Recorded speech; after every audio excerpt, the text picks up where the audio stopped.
Hello ಗೆಳೆಯರೆ, welcome to S S pitch in Kannada channel. ಈ ಒಂದು ವಿಡಿಯೋದಲ್ಲಿ ಕಾರ್ಗಿಲ್ ವಿಜಯ ದಿನದ ಪ್ರಬಂಧ ನೋಡ್ತಾ ಇದೀವಿ. ಓಕೆನಾ. ಈ ಒಂದು ಪ್ರಬಂಧ ನಿಮಗೆ ಪೂರ್ಣಾಂಕ ಪಡಿಬೇಕಾ? ಇಲ್ಲಿ ಪೀಠಿಕೆ ವಿವರಣೆ ಉಪಸಂಹಾರ ಬರೆದ್ರೆ ಪೂರ್ಣಾಂಕ ಬರುತ್ತಾ? ಇಲ್ಲ, ಪೀಠಿಕೆ ವಿವರಣೆ ಉಪಸಂಹಾರ ಜೊತೆಗೆ ಈ ವಿಷಯಕ್ಕೆ ತಕ್ಕಂತೆ ಅರ್ಥಪೂರ್ಣ ವಾಕ್ಯ ಇರಬೇಕು.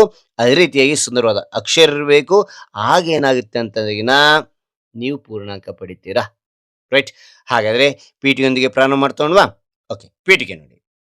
ಪ್ರತಿ ವರ್ಷ ಜುಲೈ 26ರಂದು ಭಾರತದಲ್ಲಿ ಕಾರ್ಗಿಲ್ ವಿಜಯ ದಿವಸವನ್ನು ಆಚರಿಸಲಾಗುತ್ತದೆ.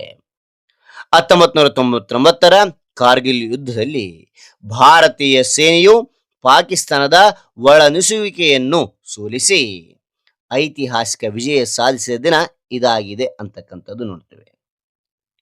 ಅದಾದ ನಂತರ ಇಲ್ಲಿ ವಿವರಣೆ ನೋಡ್ತೋಣವಾ? ಎಸ್. ಹಾಗಾದ್ರೆ ಒಂದು ಮಾಹಿತಿ ಅಂತಕ್ಕಂಥ ಆಯ್ತಾ? ಇಷ್ಟವಾದ್ರೆ ಒಂದು ಲೈಕ್ ಅನೇಕ ವಿಡಿಯೋ ತಿಳಿದು ಪ್ರೋತ್ಸಾಹ ತುಂಬ ಸಿಗುತ್ತೆ. ಇನ್ನೊಬ್ರಿಗೆ ಶೇರ್ ಚಾನಲ್ ಸಾಧ್ಯ. ಇಂಥ ಅನೇಕ ವಿಡಿಯೋ ಚಾನಲ್ ಸಬ್ಸ್ಕ್ರೈಬ್ ಆಗಿ. ಓಕೆ, ಇಲ್ಲಿ ನೋಡಿ ವಿವರಣೆ ನಾನು ಇಲ್ಲಿ ಪಾಯಿಂಟೇಜ್ ನಿಮಗೆ ತಿಳಿಸ್ತಾ ಹೋಗಿದ್ದೀನಿ. ಈಸಿಯಾಗಿ ನೆನಪಿಡ್ಲಿಕ್ಕೆ ಸಾಧ್ಯ, ಈಸಿಯಾಗಿ ಸ್ಕೋರ್ ಮಾಡಲಿಕ್ಕೆ ಸಾಧ್ಯ. ಓಕೆನಾ? ರೈಟ್. ಇಲ್ಲಿ ನೋಡಿ ಮೊದಲನೇ ಪಾಯಿಂಟ್, ಕಾರ್ಗಿಲ್ ಯುದ್ಧದ ಇತಿಹಾಸ ಅಂತಕ್ಕಂಥದ್ದು ಏನಿದೆ ಅಂತ ನೋಡಾರ್ಲಿ. 1999ರಲ್ಲಿ ಪಾಕಿಸ್ತಾನದ ಸೈನಿಕರು ಕಾರ್ಗಿಲ್ ಪ್ರದೇಶವನ್ನು ಅಕ್ರಮವಾಗಿ ಆಕ್ರಮಿಸಿಕೊಂಡರು. ಭಾರತವು ಆಪರೇಷನ್ ವಿಜಯ್ ಮೂಲಕ ಜುಲೈ 26ರಂದು ಕಾರ್ಗಿಲ್ ಅನ್ನು ಮರಳಿ ವಶಪಡಿಸಿಕೊಂಡಿತು ಅಂತಕ್ಕಂಥದ್ದಲ್ಲಿ ಮೊದಲನೇ ಪಾಯಿಂಟ್ ಅಲ್ಲಿ ನೋಡ್ತೇವೆ. ಎರಡನೇ ಪಾಯಿಂಟ್ ನಲ್ಲಿ ನೋಡಿದರೆ ಇಲ್ಲಿ ಭಾರತೀಯ ಸೈನಿಕರ ಶೌರ್ಯ. ಭಾರತೀಯ ಯೋಧರು ಎತ್ತರದ ಪರ್ವತಗಳಲ್ಲಿ ಪ್ರತಿಕೂಲ ಪರಿಸ್ಥಿತಿಯಲ್ಲಿ ಶೌರ್ಯದಿಂದ ಹೋರಾಡಿದರು. ಅವರ ಸಾಹಸದಿಂದ ಭಾರತವು ವಿಜಯ ಸಾಧಿಸಿತು ಅಂತಕ್ಕಂಥದ್ದಲ್ಲಿ ಎರಡನೇ ಪಾಯಿಂಟ್ ನಲ್ಲಿ ನೋಡ್ತೇವೆ. ಓಕೆ, ಅದಾದ ನಂತರ ಇಲ್ಲಿ ಮೂರನೇ ಪಾಯಿಂಟ್ ನೋಡಿದರೆ, ಓಕೆ ಇಲ್ಲಿ ನೋಡಿ ಮೂರನೇ ಪಾಯಿಂಟ್ ನೋಡ್ತೋಣವಾ? ಎಸ್, ಮೂರನೇ ಪಾಯಿಂಟ್, ವೀರ ಯೋಧರಿಗೆ ಗೌರವ. ದೇಶಕ್ಕಾಗಿ ಪ್ರಾಣತ್ಯಾಗ ಮಾಡಿದ ಯೋಧರನ್ನು ಈ ದಿನ ಸ್ಮರಿಸಲಾಗುತ್ತದೆ.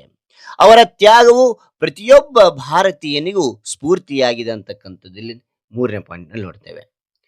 ನಾಲ್ಕನೇ ಪಾಯಿಂಟ್ ನಲ್ಲಿ ನೋಡಿದರೆ ಏನ್ ಕೊಟ್ಟಿದ್ದಾರೆ ಅಂತ ಇಲ್ಲಿ ಆಚರಣೆ ಏನಿದೆ. ಜುಲೈ 26ರಂದು ದೇಶದಾದ್ಯಂತ ಕಾರ್ಗಿಲ್ ವಿಜಯ್ ದಿವಸ್ ಆಚರಿಸಲಾಗುತ್ತದೆ. ಶಾಲೆಗಳು, ಕಾಲೇಜುಗಳು ಮತ್ತು ಸರ್ಕಾರಿ ಕಚೇರಿಗಳಲ್ಲಿ ಶ್ರದ್ಧಾಂಜಲಿ ಕಾರ್ಯಕ್ರಮ ನಡೆಯುತ್ತದೆ ಅಂತಕ್ಕಂಥದ್ದು ನೋಡ್ತೇವೆ. ರೈಟ್. ಅದಾದ ನಂತರ ಇಲ್ಲಿ ಐದನೇ ಪಾಯಿಂಟ್ ನೋಡ್ತೇವೆ. ಏನ್ ನೋಡ್ತೇವೆ? ಸಂದೇಶ. ಕಾರ್ಗಿಲ್ ವಿಜಯ ದಿವಸ್ ದೇಶಭಕ್ತಿ, ಧೈರ್ಯ ಮತ್ತು ತ್ಯಾಗದ ಮಹತ್ವವನ್ನು ಸಾರುತ್ತದೆ. ನಾವು ಉತ್ತಮ ಪ್ರಜೆಗಳಾಗಿ ದೇಶದ ಏಕತೆ ಮತ್ತು ಅಭಿವೃದ್ಧಿಗೆ ಶ್ರಮಿಸಬೇಕು ಅಂತಕ್ಕಂಥದ್ದು ಇಲ್ಲಿ ಐದನೇ ಪಾಯಿಂಟ್ ನಲ್ಲಿ ನೋಡ್ತಾ ಇದ್ದೇವೆ. ರೈಟ್. ಅದಾದ ನಂತರ ಇಲ್ಲಿ ಕೊನೆಗೆ ಇಲ್ಲಿ ಆರನೇ ಪಾಯಿಂಟ್ ನೋಡ್ತೇವೆ. ಏನಿದೆ ಆರನೇ ಪಾಯಿಂಟ್ ನಲ್ಲಿ ಅಂತ ನೋಡಿದ್ರೆ, ಪರಮವೀರ ಚಕ್ರ ವಿಜೇತರು ಅಂತಕ್ಕಂಥದ್ದು ಕ್ಯಾಪ್ಟನ್ ವಿಕ್ರಮ್ ಬಾತ್ರಾ, ಲೆಫ್ಟಿನೆಂಟ್ ಮನೋಜ್ ಕುಮಾರ್ ಪಾಂಡೆ, ಗ್ರೇನಿಯರ್ ಯೋಗೇಂದ್ರ ಸಿಂಗ್ ಯಾದವ್ ಹಾಗೂ ಸಂಜಯ್ ಅವರ ಶೌರ್ಯ ದೇಶಕ್ಕೆ ಮಾದರಿಯಾಗಿದೆ ಅಂತಕ್ಕಂಥ ನೋಡ್ತೇವೆ. ಅದಾದ ನಂತರ ಕೊನೆಯ ಉಪಸಂಹಾರ ನೋಡ್ತೇವೆ. ಉಪಸಂಹಾರ: ಸ್ವಾತಂತ್ರ್ಯ ದಿನವು ನಮ್ಮಲ್ಲಿ ದೇಶಭಕ್ತಿ, ರಾಷ್ಟ್ರೀಯತೆ ಮತ್ತು ಸೇವಾ ಮನೋಭಾವವನ್ನು ಬೆಳೆಸುವ ಪವಿತ್ರ ದಿನವಾಗಿದೆ. ಸ್ವಾತಂತ್ರ್ಯ ಹೋರಾಟಗಾರರ ತ್ಯಾಗವನ್ನು ಸದಾ ಸ್ಮರಿಸಿ ಉತ್ತಮ ಪ್ರಜೆಗಳಾಗಿ ದೇಶದ ಅಭಿವೃದ್ಧಿಗೆ ಶ್ರಮಿಸುವ ಸಂಕಲ್ಪ ಮಾಡೋಣ ಅಂತಕ್ಕಂಥದ್ದು ನನ್ನದಾಗಿರ್ತಕ್ಕಂಥ ಅಭಿಪ್ರಾಯವನ್ನು ಇಲ್ಲಿ 4 ಸಾಲಿನಲ್ಲಿ ಬರೀತಾ ಹೋಗಿದ್ದೀನಿ.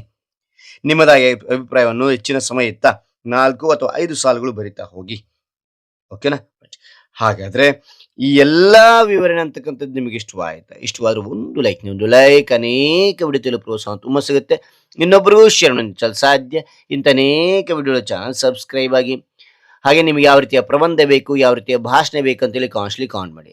ಆ ವಿಷಯಕ್ಕೆ ತಕ್ಕಂತೆ ನಾವು ವಿಡಿಯೋ ಮಾಡಲು ಪ್ರಯತ್ನ ಮಾಡ್ತೇನೆ ಅಂತ ಹೇಳ್ತಾ ಮತ್ತೊಂದು ಹೊಸ ವಿಷಯದೊಂದಿಗೆ ಮತ್ತೊಂದು ಹೊಸ ವಿಡಿಯೋದಿಂದ ಭೇಟಿ ಆಗ್ತೇನೆ. Thank you for watching. Bye ಮಕ್ಕಳೇ.